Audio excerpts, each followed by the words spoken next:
on kepada types of law, jenis-jenis undang. Beza sumber undang-undang dengan jenis-jenis undang tu berbeza. So, ini adalah diagram yang menunjukkan types of law, pecahan. So, sebelah kiri start you ada undang-undang secara general. Lepas tu kita pecah kepada dua, iaitu kita ada national law and also international law. So, national law tu pun you tahulah kan, perkataan national kebangsaan. Maksudnya undang-undang tu diguna pakai, practice, be used within in Malaysia sahaja, dalam Malaysia. Untuk international law, undang-undang yang diguna pakai luar daripada Malaysia ataupun kita katakan undang-undang yang diguna pakaikan antara negara Malaysia dengan negara asing. Itu international law, antarabangsa, undang-undang antarabangsa. So kita akan go through pula pecahan national law. So untuk national law you ada 3 jenis. You ada public law, you ada private law, you ada administrative law. So setiap public law, private law, administrative law ni dia mempunyai jenis mahkamah yang berbeza-beza. So kita akan tengoklah kejap lagi. Untuk international law, pecahan dia ada dua saja. You ada public international law and then you ada private international law. So kita akan go through one by one. So kita akan masuk dulu apa itu public law lah. So, public law is a law governing the relationship between individuals and also state. So, kalau boleh saya nak you all lukislah sikit kan dekat atas slide tu kan. Lukislah gambar orang, gambar orang didi, lepas tu dengan bendera Malaysia. So, public law ni kita kata merupakan undang-undang yang administer the relationship between individu rakyat Malaysia dengan negara Malaysia. A theory of law governing the relationship between the individual, citizens, company and the state. So, its objective are the protection and also preservation of the interests of the society as a whole. So, again, you perlu ada undang-undang untuk pastikan ketenteraman orang awam dijaga ataupun terjaga. So, contoh apakah pecahan public law? So, kita akan tengoklah. First kali kita ada constitutional law. So constitutional law ni again the rights of individual in the state. So basically constitutional refer kepada federal constitution lah. So constitutional law is a body of law that deals with the distribution and also exercise of government power. So selain daripada rights of individual ataupun kita kata cover tentang hak-hak sebagai seorang rakyat Malaysia, dalam Federal Constitution juga ada sebut tentang bidang kuasa kerajaan Malaysia. Apakah bidang kuasa badan eksekutif, apakah bidang kuasa badan legislatif, apakah bidang kuasa badan kehakiman, apakah bidang kuasa YDPA, apakah bidang kuasa Cabinet of Ministry, apakah bidang kuasa Perdana Menteri. Itu kita kata dengan constitutional law. You ada federal constitution tu untuk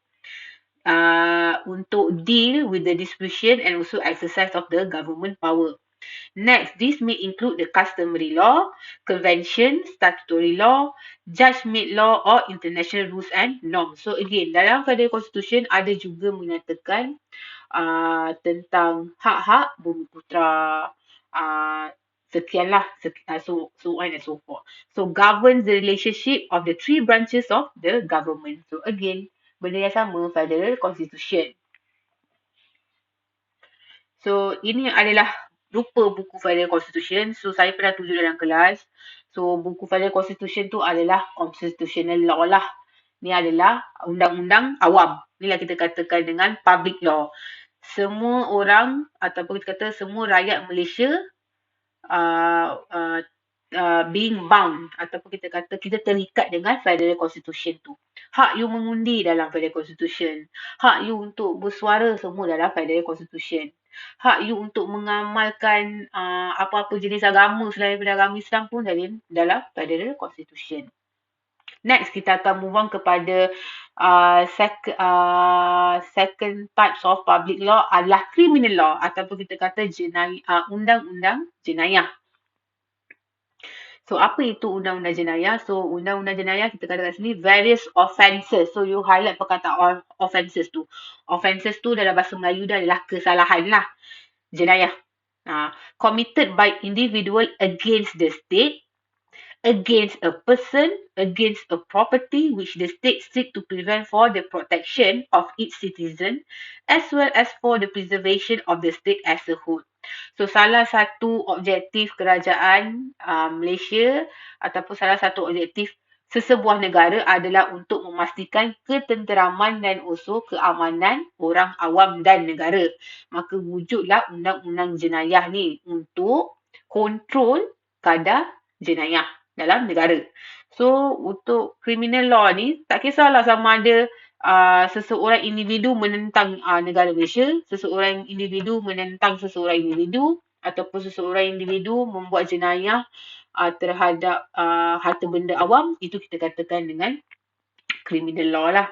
So criminal law, also known as a penal law, is to govern the crime and also punishment to the criminal.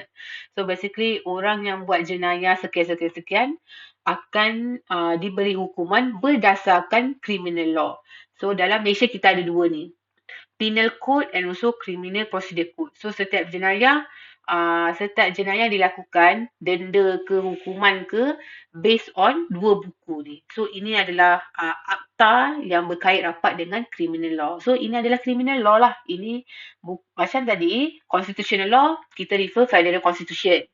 Untuk criminal law, you refer kepada penal code and also criminal procedure code. So ini adalah rupa buku dia lah. So next, kita dah habis dah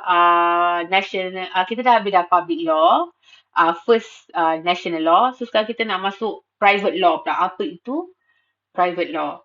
So private law ni basically it is a legal principle concerning the legal rights, duties and also obligations of individual. So you boleh highlight perkataan legal rights, duties and also obligations of individual.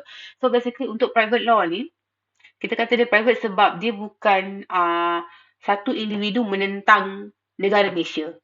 Itu beza public law dengan private law. Macam public law tadi, dia satu individu menentang negara Malaysia. Nama pun public. Orang awam menentang kerajaan. Kalau private law ni, orang awam menentang orang awam. Maksudnya individu menentang individu. Satu individu lain. Private law ni dia bukan individu menentang kerajaan, dia adalah individu dengan satu individu. Also known as civil law. So untuk private law ni dia ada 3 kategori. So kita akan go through one by one. First kali adalah contract. So apa itu contract? Apa itu tort? And also kita ada trust. So kita akan go through one by one. So contract. First kali pecahan dalam private law adalah contract ataupun kita kata perjanjian. So it governs the rights and obligation that arise by an agreement. Oh, dengar pun kata kontrak, perjanjian. So bila you buat perjanjian, you perlu ada dua pihak. You ada parti A, you ada parti B. So it concerns about the enforceable promises. You berjanji, you sign satu kontrak and then dia ada unsur-unsur perjanjian. Itu adalah kontrak lah tu. So they have 3 key elements to the creation of a contract which is necessary. You ada offer, you ada acceptance. And last kali, you ada consideration ataupun intention to create the legal relation. So, for example, macam you ambil PTPTN. Okay, PTPTN kan? PTPTN. Ada berapa parti kat situ? Ada 2. PTPTN. Satu, you sebagai pelajar. Parti yang kedua adalah PTPTN lah, badan PTPTN. Okay, elemen tu dah ada. PTPTN offer you untuk buat pinjaman dengan dia. You accept. Kat situ ada acceptance. So, consideration and intention to create legal relation tu adalah kontrak. Borang tu yang you isi, yang you sign, yang you matikan stamp. Itu kita kata consideration / intention to create the legal relation. So, bila adanya borang tu, bila adanya dua parti tu, bila ada offer and acceptance, maka terbentuklah kontrak perjanjian. So, example kat situ dia bagi, when students sign to receive the PTPTN loan, they have entered into a contract which they are obligated to pay in accordance with the contract they have agreed to. So, kalau dalam kontrak kata you kena bayar RM10,000, RM10,000 lah yang you kena bayar. Obligated tu maksudnya you terikat lah. You bound. You are being bound by the contract law. So, ini adalah contoh selain daripada PTPTN. So, PTPTN punya kontrak sebelah kanan tu. So, So selain daripada PT-PT kontrak, contoh macam you sewa rumah ke, you sewa studio ke, ataupun you buat apa perjanjian beli kereta secara pinjaman, you pinjam duit daripada bank, itu kita kata dengan contract law. Dia ada agreement tu, dia ada dua parti. Dia ada parti A dan ada parti B. Macam mana you dengan kawan you dengan bank, you dengan PT-PTN, so on and so forth lah. So itu kita kata dengan contract. Next, kita nak go through what is tort. Tort tu dalam nama penuh dia kita kata torture lah, penyiksaan. Tort ni adalah satu bentuk penyiksaan, seksa, ataupun kita kata you mendatangkan kesan penyiksaan terhadap sesebuah pihak, seseorang parti. So, based on the obligation imposed by law, example offences against individuals. To have acted tortuously, one must have breached a duty to another person or infringed some pre-existing legal right. Infringe tu maksudnya dah melanggar lah ataupun dah menunjukkan menunjukkan bahawa perbuatan yang dilakukan tu adalah unsur-unsur penyiksaan. For example, a person might be accidentally hitting someone with a cricket ball. Itu adalah tort lah tu. Under the law of negligence adalah kecuaian, the most common form of tort. The injured party could potentially claim compensation for his injury from the party responsible. Okay, macam ni. Okay, negligence ni adalah kecuaian. Contoh, kecuaian merupakan salah satu contoh yang paling senang lah yang you nak gambarkan ataupun you explain untuk tort ni. Tort law ni. So contohnya macam medical negligence, kecuaian oleh pihak hospital. Banyak kes-kes dekat Malaysia ni kecuaian daripada pihak hospital berhubung dengan treatment pesakit, tapi mostly daripada hospital-hospital swasta lah. So for example macam back in 2018 dekat Johor Bahru, ada satu keluarga ni dia saman satu hospital swasta ni sebab isteri dia meninggal sebabkan tak dapat properly treatment. Padahal isteri dia sakit demam denggi je. Tapi hospital gagal untuk bagi a proper treatment. Therefore, this family dia buat tuntutan, dia filekan saman dekat hospital swasta ni and diorang menang kes tu. So itu kita kata dengan tort lah, negligence. Bentuk penyiksaan dia dari segi kecuaian. So, ini kita tengok gambar. Contoh dekat sebelah kiri atas tu kan. Gambar tu dia gambar spaghetti. Atas tu gambar lipas. Jelly lipas tu kan. Cockroach flavored spaghetti due to negligence. So, mungkin manufacturer pembekal makanan ni kan. Dia ada sedikit kecuaian dari segi kebersihan. Contohnya kebersihan kan. Ada lipas pula dalam spaghetti tu. Lepas tu orang yang beli tu tak tahu pula ada lipas dalam tu kan. Dia pergi rebus spaghetti tu, dapat food poisoning. And then food poisoning ni is not a petty issue. It's a big issue. Kadang-kadang food poisoning ni boleh mendatangkan kematian.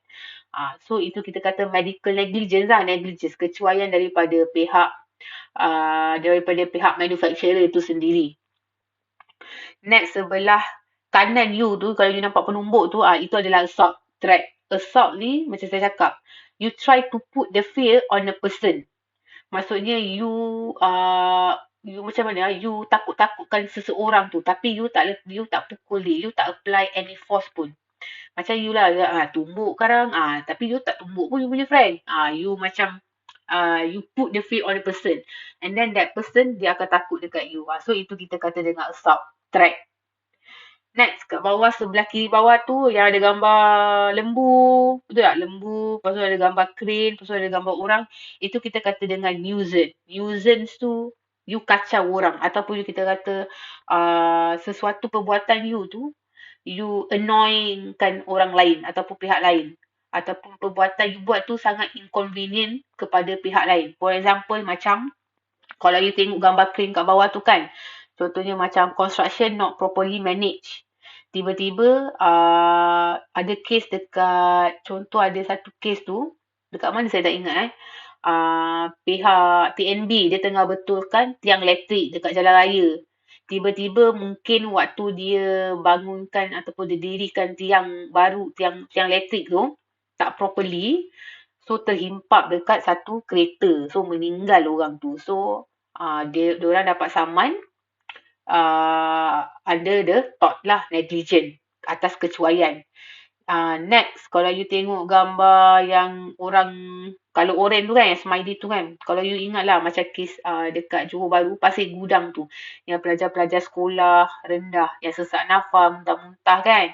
Sebab apa? Sebab terhidu bau gas beracun daripada kilang berdekatan dengan sekolah tu. So, itu kita kata dengan nuisance.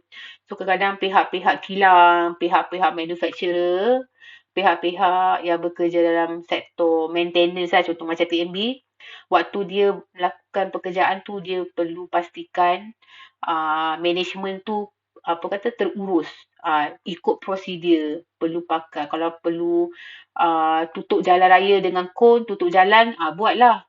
Kalau tak, you akan mengorbankan nyawa orang awam.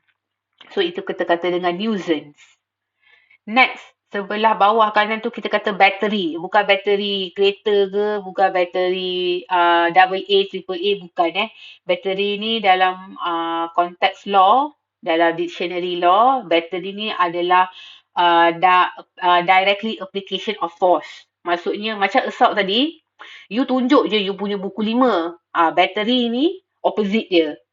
You apply the force. Maksudnya you mengenakan segala bentuk, orang kata apa, segala bentuk tekanan ataupun pukulan kepada seseorang individu.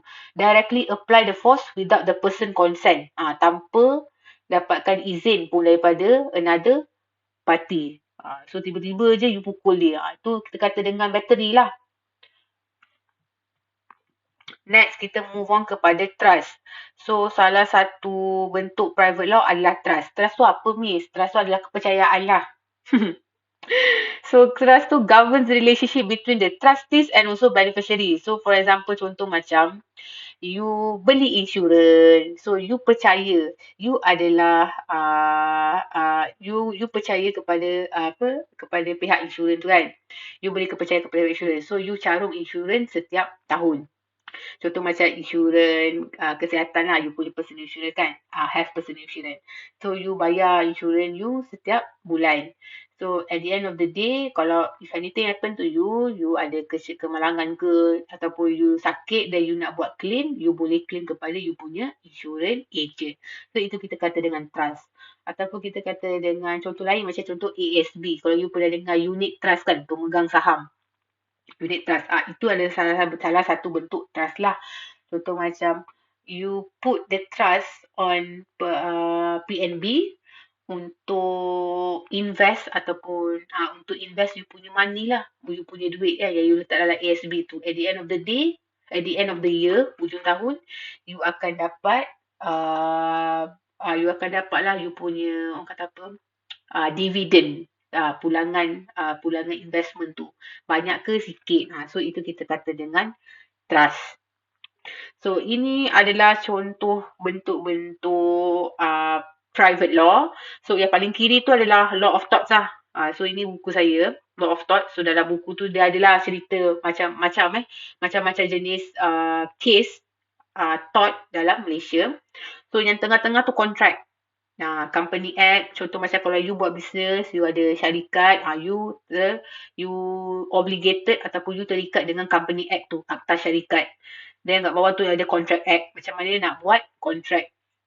So itu adalah akta, buku akta yang related dengan contract.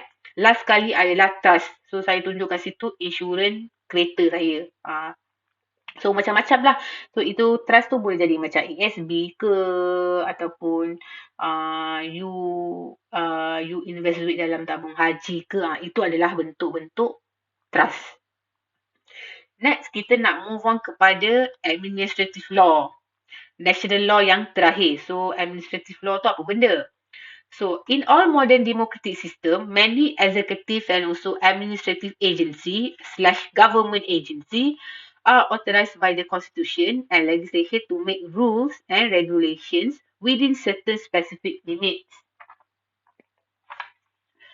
So dekat sini kita boleh katakan government agency yang akan implement the law that has been made by the legislator lah. So biasanya kita tahu legislative body yang akan buat undang-undang.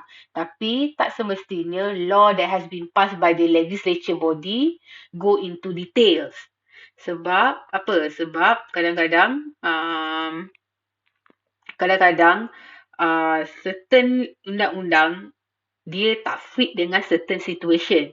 Therefore, the administrative official ataupun kita katakan dengan government agency ni, when they implement a particular law in a particular situation, they have to go into detail in which cases ataupun in which circumstances they have to come up with the interpretation of the original law. So, itu adalah administrative law.